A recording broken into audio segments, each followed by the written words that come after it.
Gilles de Rais wasn't just the world's first serial killer. He was a reminder that true evil doesn't always wear a mask. Sometimes it wears a crown, wields a sword, and rides beside saints. This is the horrifying true story of Gilles de Rais, France's most celebrated knight turned the world's first documented serial killer.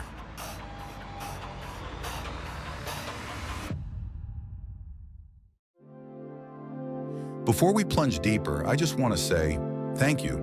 If you're here, whether you're a longtime subscriber or you just found this video, your curiosity about the dark truths of history means the world to me. This isn't just a story, it's a community built on uncovering the terrifying, the forgotten, and the real. Let me know in the comments what sinister tale you want unearthed next.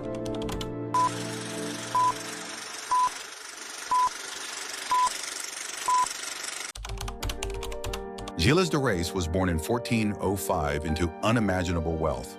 As a child of French nobility, his inheritance spanned lands, castles, and titles across Brittany and Anjou. Orphan young, he was thrust into a violent, chaotic world, France torn by the 100 Years' War. By his teenage years, Gilles had already begun distinguishing himself in battle. Tall, handsome, and ruthlessly efficient with a sword, he climbed the ranks quickly. But what etched his name into history books was his alliance with the Maid of Orleans, Joan of Arc. Together they fought at Orleans, lifting a critical siege against the English. At just 25, Gilles was appointed Marshal of France, the nation's highest military honor. He stood as a beacon of valor, a knight of God. But no light shines forever.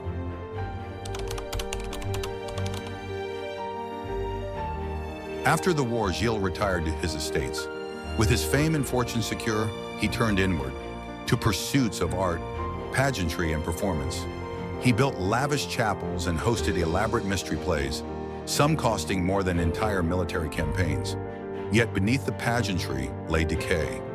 His finances crumbled under the weight of excess. He began selling off lands and titles to pay for costumes, actors, and alchemical experiments. The once golden knight now stood on the edge of ruin, and it's here, financially broken and spiritually unmoored, that the monster began to emerge.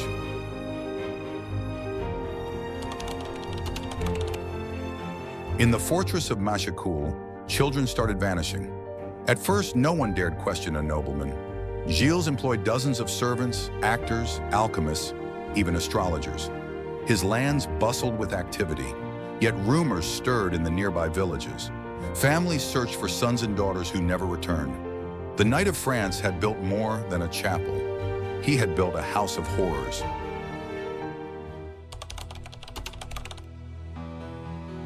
It began with experiments. Gilles turned to alchemy, desperate to restore his wealth. He employed a mysterious Italian sorcerer named Prelati, who promised riches through dark rituals if Gilles offered the proper sacrifice. Children were lured to his castle with promises of food, work, or education. Servants, some complicit, others terrified, led them to their doom. There, Gilles indulged in torture, sexual sadism, and ritual murder. Witnesses later described strangulation, mutilation, dismemberment, and incineration. Some children were buried, others were burned. Some simply vanished. Within the very chapels he built in honor of God, Gilles invoked demons. He prayed not for salvation, but for power. He believed he could summon Mephistopheles, a demon of wealth and influence, if he gave enough blood. The chapel became a slaughterhouse. Servants testified to black masses, to the scent of burning flesh, to Gilles laughing in a trance-like state as the bodies of children were defiled before God and devil alike. And still the villages stayed silent. Who could accuse a Marshal of France?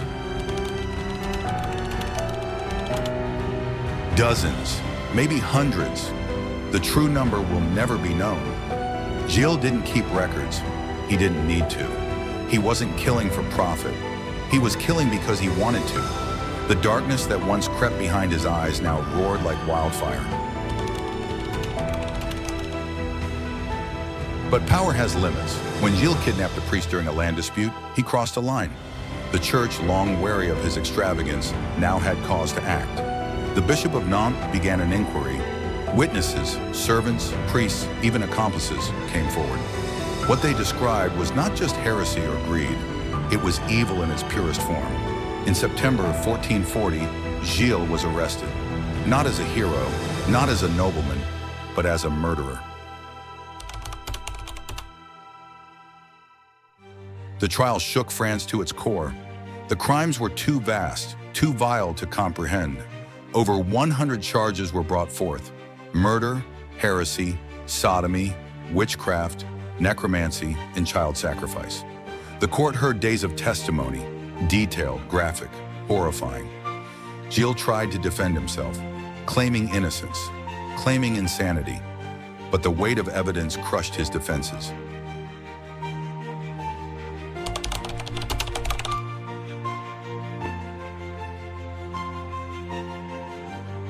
Faced with torture and with God, Gilles confessed. He admitted to the murders of countless children, to the rituals, the torture, the darkness that had consumed him. He wept, he pleaded, and then he embraced his fate.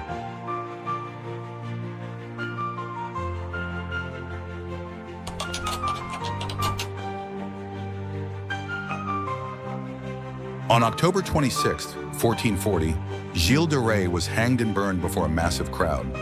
Some say he repented, others say he died proud, but none disputed the horror of what he had done. The golden boy of France was gone. What remained was ash.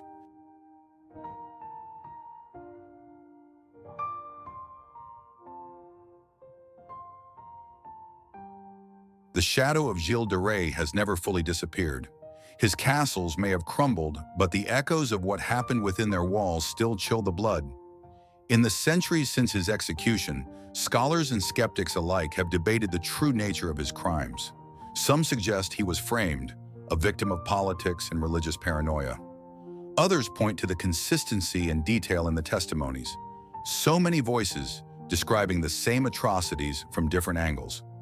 Whether villain or scapegoat, Gilles remains a symbol. A reminder that nobility does not equate to morality, and that titles and accolades can hide terrifying truths. His story forces us to question how far unchecked power can reach before anyone dares to speak. For the villagers, the parents, the children who vanished without a trace, his name became legend, not of greatness, but of terror. Stories of his evil spread beyond France, feeding folklore and nightmares, inspiring whispers of bluebeards and child-eating nobles. Some even believed his spirit lingered, haunting the ruins he left behind. Today, Gilles de Rais is remembered not as a Marshal of France, but as a pioneer of human horror. Perhaps the first serial killer to leave behind not just bones, but a legacy steeped in blood and shadow. He wasn't just the original serial killer. He was a warning that monsters don't always lurk in forests. Sometimes they dine in golden halls, bless themselves with holy water, and ride beside saints. If this story sent chills down your spine, there's more where that came from. Like, subscribe, and enter the world of dark history where truth is always stranger and far more terrifying than fiction. Thank you, and see you in the next episode of Dark Lore.